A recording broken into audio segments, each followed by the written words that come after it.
bulan Juni sampai tanggal 30.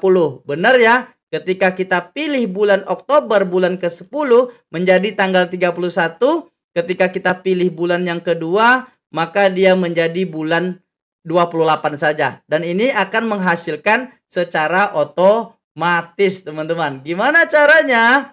Kita akan ulangi dari awal. Saya hapus kembali semua tanggalnya. Yang pertama, teman-teman, kita akan ambil tanggal, bulan, dan tahun. Untuk tanggal pertama kita sama dengan kita pakai rumus date, rumus tanggal. Teman-teman, kita mulai dari drop down dulu. Boleh. Biar ada muncul pilihan seperti ini, kakak ya. Siap. Taruh selnya, teman-teman. Kemudian pergi ke tab data, cari data validation. Klik data validationnya, any value, kita pilih list, daftar. Daftarnya teman-teman boleh ketik manual 1, 2, 3, 4. Boleh juga. Atau boleh memilih daftar yang sudah teman-teman siapkan. Klik panah yang ada di sini. Kemudian seleksi semua angkanya teman-teman. Enter, oke. Maka otomatis sudah ada muncul daftar pilihan seperti ini. Nah, sekarang kita akan menghasilkan tanggal pertamanya dulu dengan menggabungkan semua tanggal, bulan, dan tahun ini dengan rumus date. Year-nya adalah ini, titik koma, kemudian bulannya yang ini, tanggalnya yang ini, enter. Langsung kita dapatkan kombinasi datanya. Sehingga hasilnya bisa otomatis teman-teman. Ketika ganti 2025, dia akan menjadi tanggal 2025. Ketika ganti menjadi 3, dia akan menjadi Maret 2025. Kalau kita ganti 2026, dia akan ganti lagi 2026. Kelas Bang, alhamdulillah. Nah, ini clear? Sampai di sini clear, teman-teman? Clear ya? Nah, untuk menghasilkan jumlah tanggal sesuai dengan jumlah bulan yang kita pilih, maka kita kombinasikan rumus if dengan fungsi end of month atau EOMonth. Tapi biar dapat logiknya, kami mau kenalkan dulu guna fungsi EOMonth dulu. EOMonth itu gunanya menghasilkan tanggal akhir dari bulan yang kita pilih. EOMonth, end of month, akhir bulan. Tanggal start date-nya yang mana? Start date-nya ada yang ini. Kemudian dari bulan kapan mulainya? Dari bulan itu juga. Maka kita pilih 0. Kalau kita ketik 1, dia akan lanjut bulan berikutnya. Kita pilih 0, enter. Maka ketahuan teman-teman, akhir dari bulan Maret adalah 31 Maret. Coba ganti 2. Akhir dari bulan Februari adalah 28 Februari. Nah, itu guna rumus end of month itu. Clear? Setelah itu, baru kita kombinasikan dengan rumus if. Gitu. Artinya, jika sel ini lebih kecil daripada akhir tanggal ini, tambah 1. Karena di sini, kita ingin menghasilkan angka 2. Di sini angka 3, di sini angka 4, sampai terakhir teman-teman, kalau lebih besar daripada akhir bulan, dia akan menghasilkan 0. Tidak ada tanggal. Gitu maksudnya, teman-teman. Maka kita kombinasikan lagi dengan if. Jika apa? Jika tanggal ini lebih kecil. Nah, ini dia. Lebih kecil daripada akhir bulan ini, kecil daripada akhir tanggal ini, tambah 1. Karena di sini kita ingin menghasilkan angka 2. Di sini angka 3, di sini angka 4, sampai terakhir teman-teman, kalau lebih besar daripada akhir bulan, dia akan menghasilkan 0. Tidak ada tanggal. Gitu maksudnya, teman-teman. Maka kita kombinasikan lagi dengan if. Jika apa? Jika tanggal ini lebih kecil. Nah, ini dia. Lebih kecil daripada akhir bulan ini, maka value if true-nya tanggal ini kita tambahkan dengan 1 kalau lebih kecil. Titik koma lagi kalau udah besar daripada akhir bulan, maka kita kosongkan. Contoh bulan Februari kan sampai tanggal 28. Tiba-tiba di sel bawah ini ada yang 29. Maka dia akan kosongkan saja, enter. Nah, kenapa ditambah 1? Karena lebih kecil daripada tanggal 28. Copy rumus ke bawah. Dia akan tambahkan 1 karena lebih kecil daripada 28.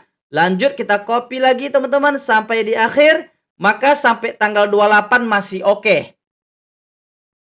Tetapi untuk tanggal 29, 30 hasilnya error seperti ini. Kenapa? Karena dia sudah lebih besar daripada akhir bulannya.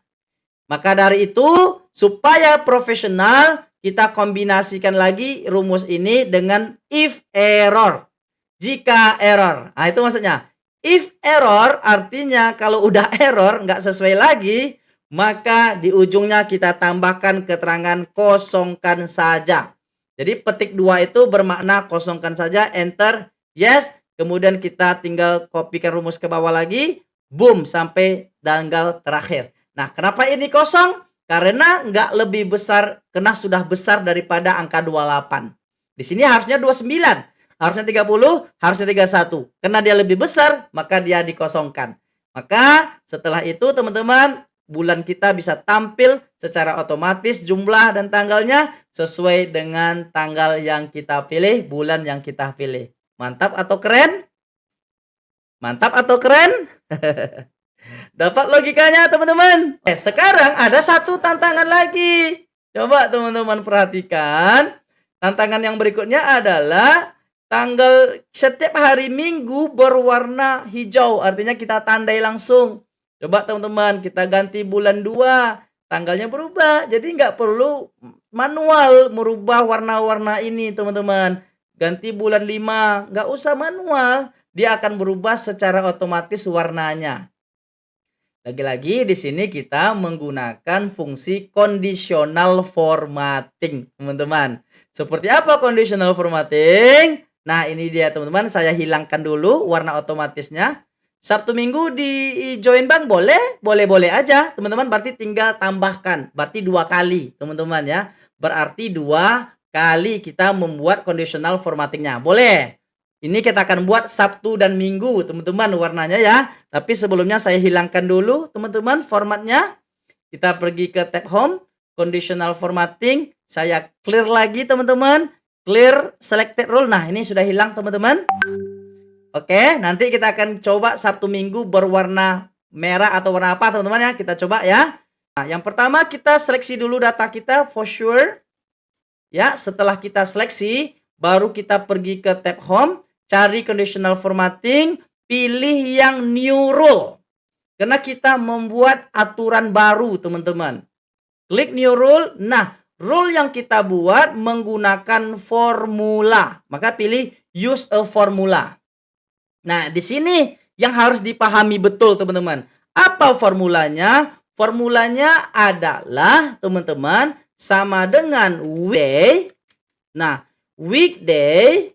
Kemudian kita pilih salah satu tanggal yang paling atas, teman-teman. Nah, kalau tanggal yang ada di C11 itu, nah, kita hilangkan dolar sebelum angka 11. Teman-teman tahu enggak makna hilang dolar sebelum angka 11? Supaya kita bisa terapkan di baris 12, baris 13, baris 14, baris 15. Itu maksudnya. Itu maksudnya. Kalau ada tanda dolar sebelum 11 ini, dia akan berfokus ke sel 11 aja. Maka untuk data di bawahnya nggak akan diterapkan. Itu maksudnya. Mantap, terkunci. Maka untuk dolar sebelum 11-nya kita hilangkan. Kalau data yang ada di C11 itu sama dengan 1 itu maknanya adalah hari Minggu, teman-teman. Hari yang pertama. Sabtu, Minggu, Senin, Selasa, Rabu, Kamis, Jumat, Sabtu. Itu ya teman-teman. Minggu itu adalah hari pertama. Kalau dia hari pertama, nah itu maksudnya. Maka kita format. Teman-teman pengen warna apa nih? Kalau hari Minggu mungkin pengennya warna ungu. Misal, contoh ya. Kemudian fontnya kita pilih warna hitam. Kita tebalkan, klik OK. Kalau dia hari Minggu. Kita coba teman-teman 1, 2, 3. Oke, coba perhatikan. Langsung berubah warna hari Minggunya. Oke. Kemudian kita mau hari Sabtu lagi. Ya udah, lakukan hal yang sama. Tab Home, Conditional Formatting, New Rule. Kita pilih lagi formula. Tapi formulanya adalah kalau tanggal tersebut, kalau hari Sabtu sama dengan berapa? Tebak. 7, bener, sama dengan 7, teman-teman. Hari pertama hari Minggu. Minggu, Senin, Selasa, Rabu, Kamis, Jumat, Sabtu. Hari ke-7 kakak. Nah, baru kita format datanya. Format datanya barangkali kita pengen warnanya yang agak tebal ungunya, teman-teman. Kemudian fontnya kita pengen warna putih barangkali. Kemudian kita okekan. Oke, kemudian boom. Selesai teman-teman. Alhamdulillah akhirnya semua tantangan yang sudah kita hadapi terlewati sudah.